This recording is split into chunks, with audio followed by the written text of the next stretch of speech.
So this morning, as you can see, took out the dog, Mr. Eyes, once again. I'm, I'm sure he's very excited to meet you. It's quite busy at the moment, but I've decided to make a little rematch against the computer here on Lichess. So we're picking up the level 8 stockfish, basically the strongest engine available on this side. Last time I got beaten after a long game, but I was kind of I wanted to test whether this was um, just a coincidence or whether I stand really a chance. So let's try see what happens. So probably this is the last game. Okay, so let me resign this one. Okay, so we'll play white once again. Will give us some slightly better chances. So as you remember, when playing against an engine, there were a couple of general principles that could help you. One of them is to try and avoid the tactical positions or forcing variations. Basically, the engine is very likely to calculate much better than us. And the second thing is to try to strive to get a close type position. So for example, I remember seeing a game of Yasser Serwan when he played the French defense against the engine, which helped him to eventually beat it.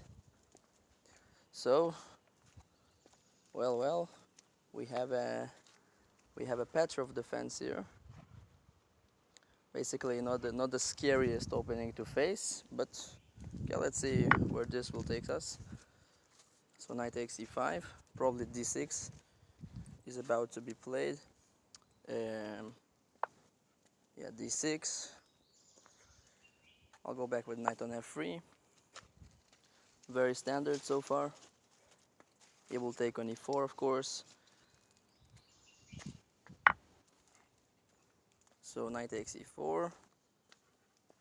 I want to try to test the engine in some theoretical line, because I don't think the engine really has an opening book here, and I might have some sort of advantage if I just try to test it on theoretical lines, which he is not necessarily familiar with.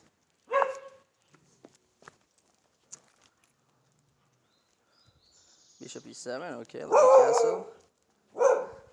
So as you can hear, there are a lot of dogs around. So, okay, knight c6, that's actually the correct move. Okay, let me play rook e1. So in this position, the knight on e4 is under attack, but the strongest move, to my knowledge, is bishop to g4, pinning my own knight. But as you can see, he's playing castles. That's fairly remarkable, because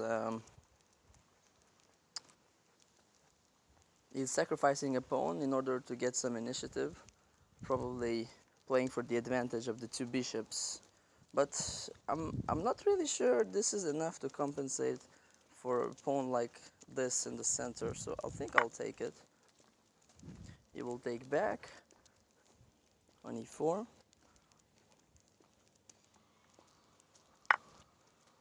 Okay. So as you can see in this position, white is having a pawn up, but black has, I think, two main trumps.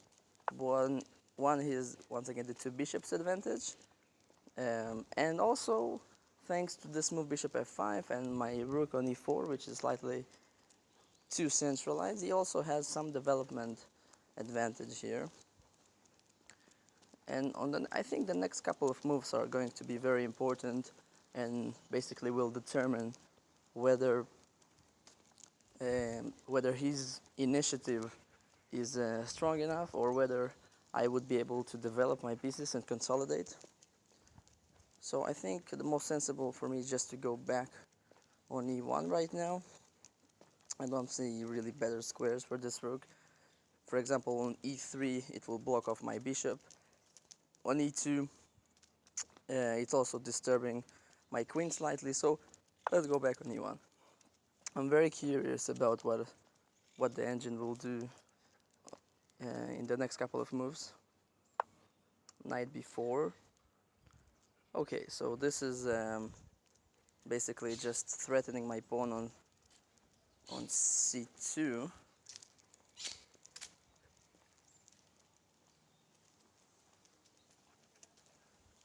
Kind of makes me wonder if I should have gone with my rook on e2 from e4, but this kind of move like knight b4 shouldn't be too much of worry for me. I have a lot of ways to protect the pawn on c2. One of them is once again going rook e2. But perhaps the most natural way is to develop my knight, even though it's on the rim. It's still a developing move, and I also protect the pawn this way. Let's try. So the problem with his knight on b4 is that it looks very active, but let's call it, it's not entirely stable. So at any point I can push my pawn on c3 and challenge it. The problem is that if I play c3 right now, then his knight will land on this square on d3, which is something I don't really want to allow him, but I might if I would be forced to do so. So how can I proceed here? Well, I can also just ignore whatever he is doing, just develop my bishop on f4, for example. I think this makes quite a bit of sense. Let's try this. Let's play bishop f4. So basically my plan in the next couple of moves is to develop my queen and this rook on a1, which is still kind of out of play. c5, very aggressive, sensible move, because once again he is having the advantage of the two bishops and also still some development advantage, so he is striving to open up lines for his pieces by this little pawn break with c5. Now, is there really a threat? That's one question. I don't think there is really a big threat, because if he takes on d4, then I can take back with my knight to have a little tempo against his bishop. I think I will regard to this position as a one which doesn't have any threat against my position. And in this case, I would like to make just a useful move, a developing move. Maybe queen d2 makes sense. Let's try queen d2. So the idea is to connect my rooks first of all. You see also that the queen creates some little pressure against his knight on b4, which doesn't seem very relevant at the moment, but in some positions, if he would like to move his bishop out of e7 and the pawn on c5 will disappear, this might be handy. Bishop g6. Now this is a very kind of a deep prophylactic move, a move which for a human it would be typically very difficult to play such a move, but as I understand it, the idea is to just put his bishop on a defended square so it wouldn't have any tactical problems, because as we know, hanging pieces tend to fall. So once again, at some point I would really like to play this move c3 to challenge that knight on b4, but I just can't do it because knight d3 would immediately come.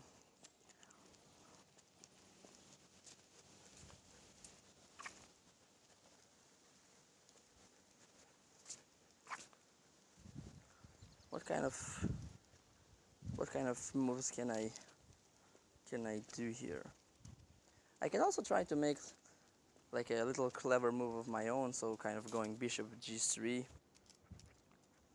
and claim that because the bishop on g3 is protected, it means that my position got slightly improved. Okay, so if you can see, my dog just seen another dog, so it means that he's becoming slightly aggressive. Let's just wait here.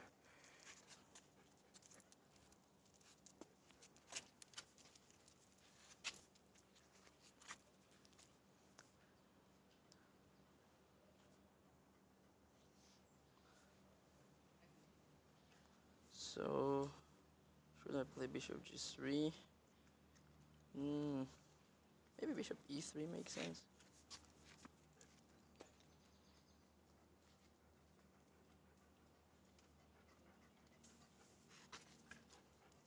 Okay. The dog passed by with no harm. Yes, we survived this. Very good. Usually it would start barking like crazy. So, I kind of like the move bishop e3 because first of all, I'm threatening to take on c5, so it kind of forces him to make up his mind.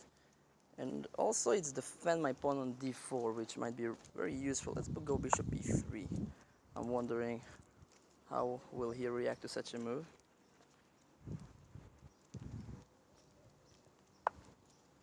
Rook c8, instantly. So difficult to play against this engine, I'm telling you. Just instantly plays good moves. And you know, it's not like one difficult thing to play against an engine, that when you play against a human player, even if you play against a very strong player, but he makes an instant move, you always have this small doubt whether he made like a reckless move or he blundered something. But when you play against an engine, you know that even if he made a move in a couple of seconds, it means that it has a lot of calculations being done behind it, so it's very unlikely that any tactical mistakes have been made. So I really, really want to play the move knight e5 right now. So the idea is to exchange this strong bishop on g6, but somehow it just doesn't seem to work, because I think he has some tactic. So you know what, I think the move knight e5 is a losing move. So I'm gonna play knight e5 just to illustrate this tactic that he can play right now. And after this I will take back. So let's play knight e5 and see what happens, because I think he would take on c2 right now.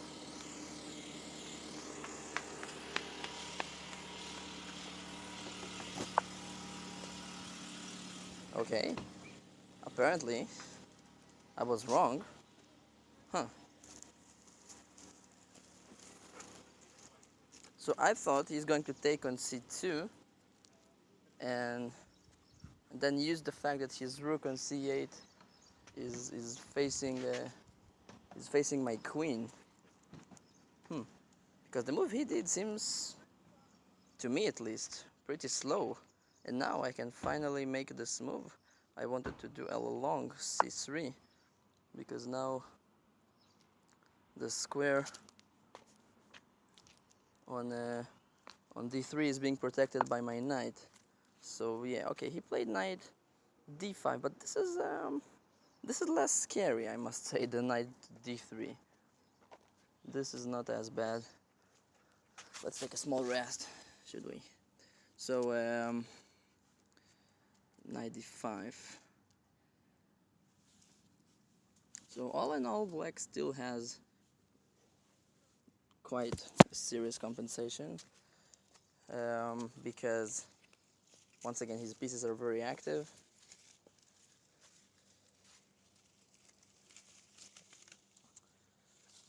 So Okay, let's go out of here. So, candidate moves.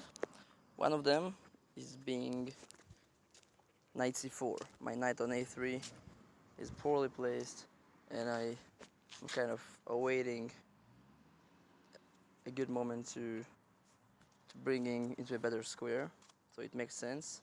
The problem with knight c4 is that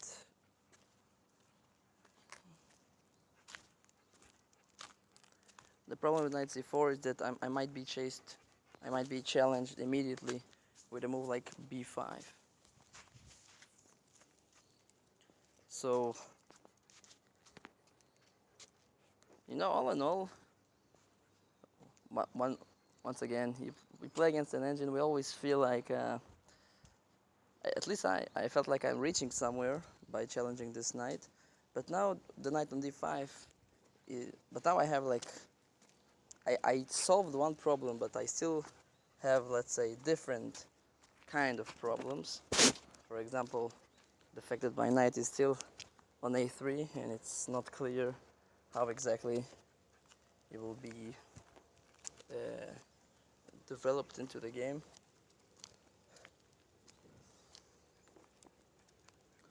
I also would like to play the move rook d1 at some point, but the problem being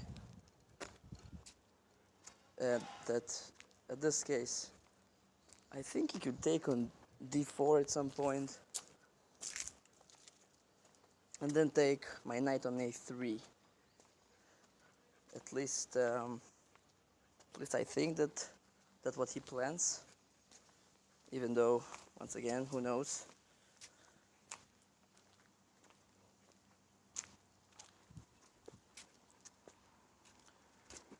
This is a fairly critical position. I'll have to decide what to do.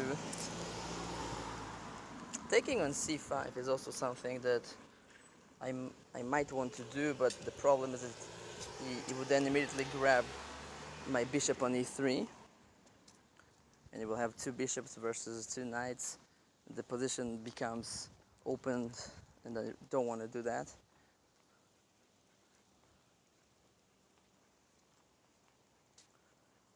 So I want to try just and see how he reacts to the move rook d1. I might take it back, so let's play rook d1. Basically developing my last piece into the game.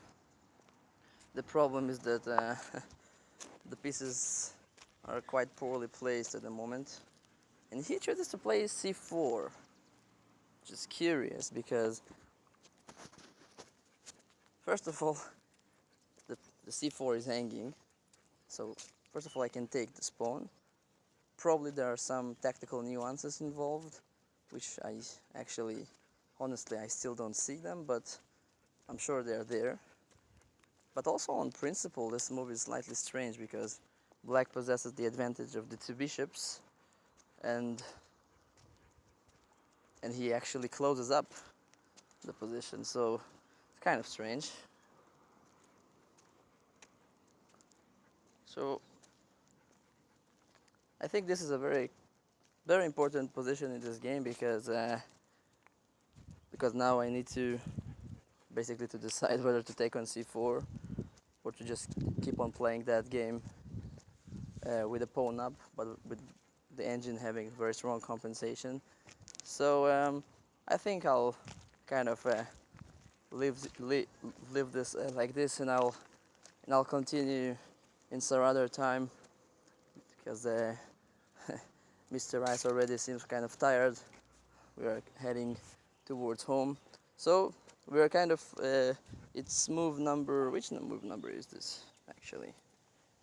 So I assume something like what, 12, 13? I don't even know how can I see the notation, but we shall continue very soon. Thank you guys for watching.